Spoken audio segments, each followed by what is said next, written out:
Yo, aujourd'hui on jette un coup d'œil à une cover un peu spéciale parce que toute la planète, ou pratiquement toute la planète, l'aura vu au moins une fois dans sa vie, Dangerous de Michael Jackson. Hello? Alors déjà cette création, c'est celle du peintre Mark Ryden, un créateur à l'univers fantastique et aux œuvres enchantées qui a tout de suite attiré l'attention de Michael Jackson.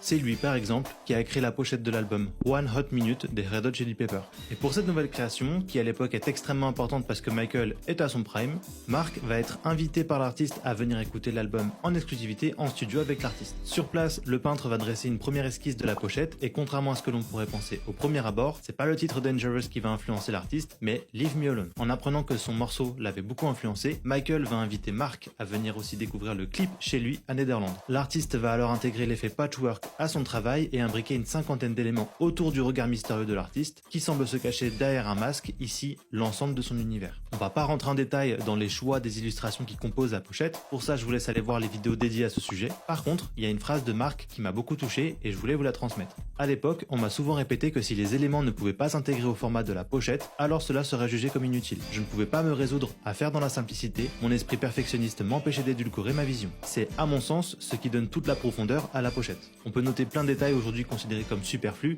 notamment dans les lignes qui composent le cadre, mais c'est tous ces éléments qui donnent vraiment un aspect œuvre à la pochette. L'objectif de Michael Jackson à travers cet album, c'était dans le fond et dans la forme, créer un album immortel. 33 ans plus tard, on en fait un format court ici, et plein d'artistes dans le monde s'en sont inspirés pour faire leur propre cover d'album. Encore une fois, une opération de communication et de marketing réussie pour la méga star. Voilà, c'est tout pour cette analyse. N'hésitez pas à mettre en commentaire des pochettes qui vous ont marqué ou qui vous inspirent. Et puis je vous dis bisous.